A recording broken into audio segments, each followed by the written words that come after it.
Bonjour et re-bienvenue sur ma chaîne. Aujourd'hui, je vous présente une transformation extrême de salle de bain en passant d'une salle de bain ennuyeuse, simple et standard à un espace magnifique, élégant et audacieux.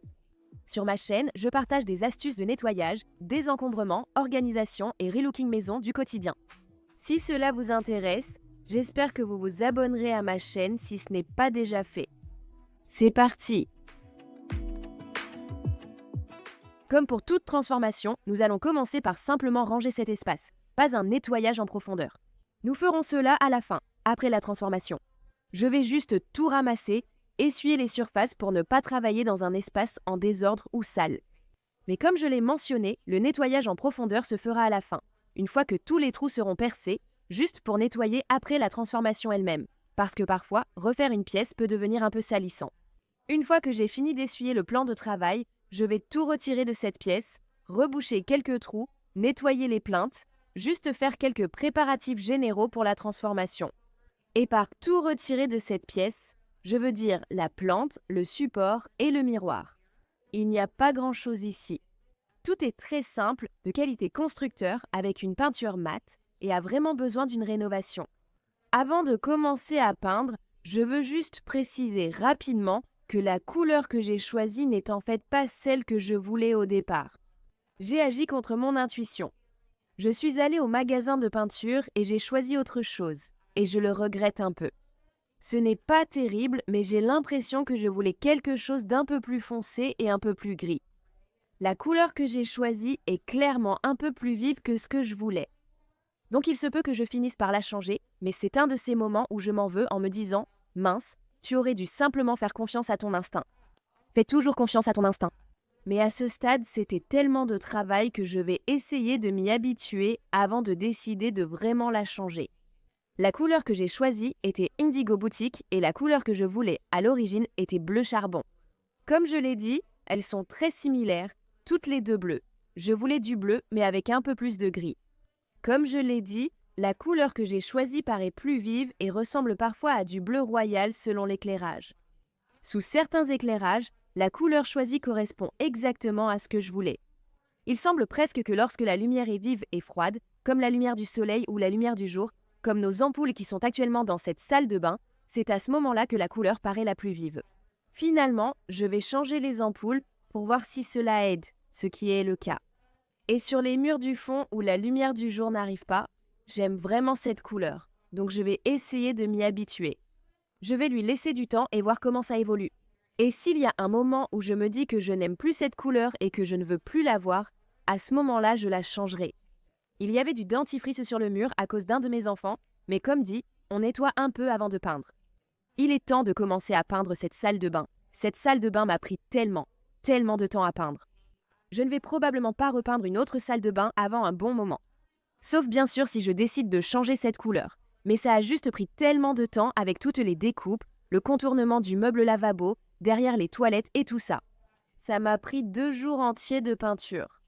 Bien sûr, entre m'occuper des enfants, faire l'école à la maison, préparer les goûters, le petit déjeuner, le déjeuner et le dîner, en gros la seule autre chose que je faisais entre tout ça, c'était de peindre. Donc au final, j'ai eu environ 2 heures de vidéo juste de peinture. J'ai accéléré la vidéo au maximum tout en gardant un rythme raisonnable. Donc j'espère que vous trouvez la peinture satisfaisante à regarder parce qu'il y a beaucoup de peinture dans cette vidéo pendant que je peins toute cette salle de bain. Je sais que j'en ai parlé dans ma dernière vidéo de relooking, mais je voulais le redire au cas où on me demanderait pourquoi je n'utilise pas de ruban de masquage. Simplement parce que je n'en ai pas envie. Je trouve que c'est plus simple de ne pas en utiliser et que ça rajoute une étape chronophage si on en met. Oui, il m'arrive parfois de faire des erreurs, mais rien d'important. Si tu penses devoir utiliser du ruban de peintre en peignant, fais-le. Personnellement, je choisis simplement de ne pas en utiliser.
Autour de la coiffeuse, c'était l'un des endroits les plus difficiles à peindre pour moi. Je voulais que ce soit parfait. Je suis un peu perfectionniste et ça m'irrite quand les choses que je fais ne sont pas parfaites. Il y a peut-être quelque chose qui ne va pas chez moi, mais j'ai toujours été comme ça. Si les choses sont légèrement décentrées, un peu de travers ou simplement pas exactement comme elles devraient l'être. Ça me donne vraiment beaucoup d'anxiété et je ne comprends pas pourquoi, mais j'ai toujours été comme ça. Mon pauvre mari, quand je lui demande d'accrocher quelque chose ou de faire quelque chose, il sait que ça doit être parfaitement fait, sinon je vais le regarder en mode « oh là là » et commencer à paniquer intérieurement. Je ne sais pas pourquoi je suis comme ça et je préférerais que ce ne soit pas le cas. J'aimerais pouvoir laisser passer les petites choses, mais ça me ronge de l'intérieur. Je me sens tellement mal pour lui, mais heureusement, à ce stade, il comprend et il est vraiment, vraiment doué pour tout faire à la maison. S'il y a quelque chose à faire, il sait le faire. Je ne pense pas qu'il regardera cette vidéo, mais si jamais il le fait, merci beaucoup de supporter mes bêtises, Rob. Je t'aime tellement. Je ne veux pas que cela soit mal interprété. Bien sûr, je suis reconnaissante pour chaque chose qu'il fait. J'ai juste quelques problèmes, je suppose, des problèmes personnels, des problèmes qui me sont propres. Je lui ai même dit l'autre jour, je sais que le vrai trouble obsessionnel compulsif n'est pas quelque chose dont il faut plaisanter, et que pour ceux qui en souffrent, c'est une vraie lutte. Mais j'ai demandé à Rob s'il pense que j'ai une forme de trouble obsessionnel compulsif, parce que je veux toujours que tout soit parfait. Je ne sais pas comment l'expliquer autrement, mais ça me cause vraiment de l'anxiété quand les choses ne sont pas parfaites. Et je sais que ça a l'air horrible, mais ce n'est pas du tout ce que je veux dire. En fait, je me demande simplement si l'une d'entre vous a déjà ressenti la même chose ou si vous vivez la même situation. Parfois, j'aimerais tellement pouvoir laisser passer les petites choses.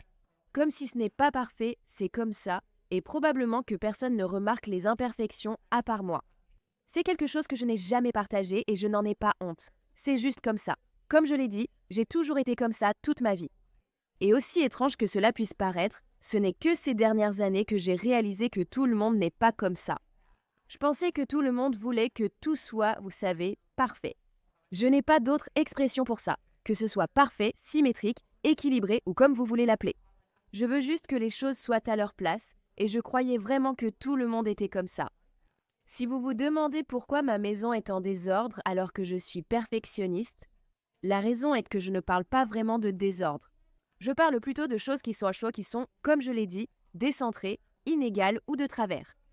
Croyez-moi, j'aimerais être perfectionniste quand il s'agit de nettoyer, de désencombrer et d'organiser. Ma maison serait ainsi impeccable. Mais à la place, je suis là à regarder mon luminaire qui est légèrement décentré et à en faire une obsession. D'un autre côté, je sais que tout le monde a son petit truc qui les dérange. Dites-moi en commentaire ce qui vous dérange et donnez quelques exemples. Je sais que pour certains, c'est la façon dont le lave-vaisselle est rempli. Peut-être que c'est la façon dont les vêtements sont pliés ou la façon dont les choses sont remises dans le réfrigérateur. Les condiments vont dans la porte, le reste ailleurs. Dites-moi dans les commentaires ci-dessous ce qui doit absolument être fait d'une certaine façon pour vous. Et écoutez, peut-être que je donne juste l'impression d'être une folle. Je suppose que c'est pas grave non plus.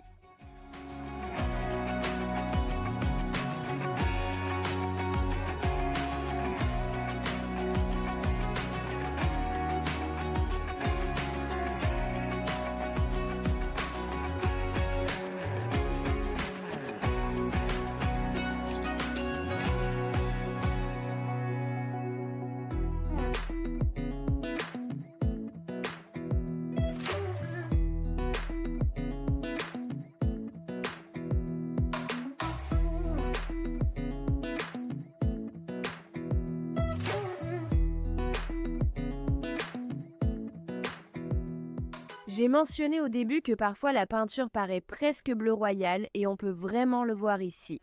Ici, ça paraît vraiment lumineux et éclatant. C'est même encore plus lumineux et éclatant à la caméra.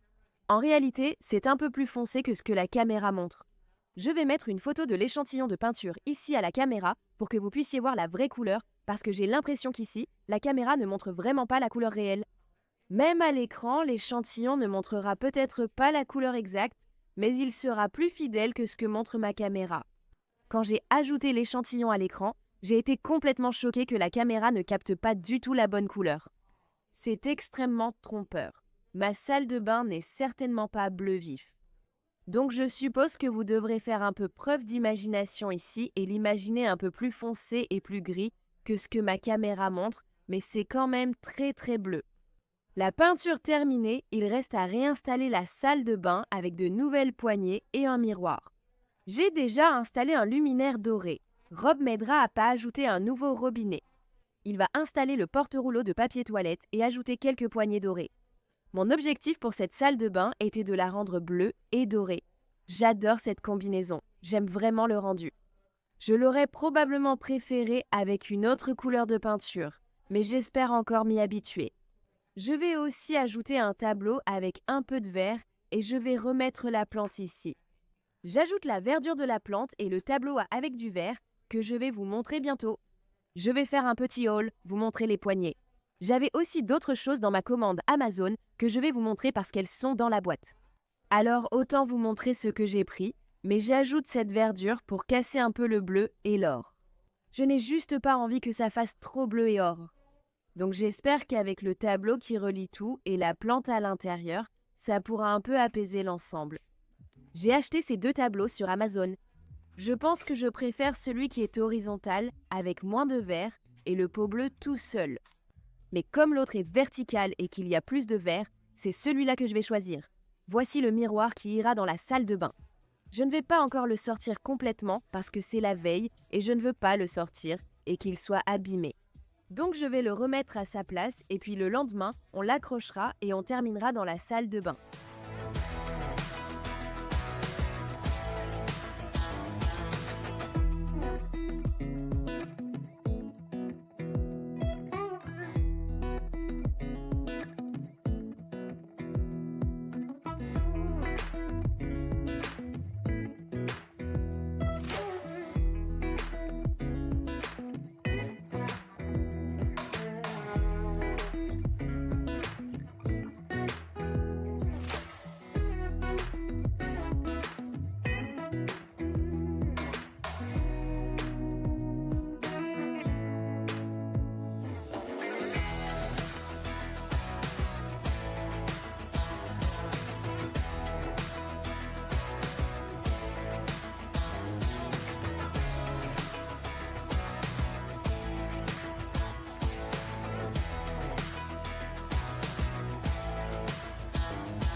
Maintenant, je fais un dernier nettoyage en profondeur de cette salle de bain.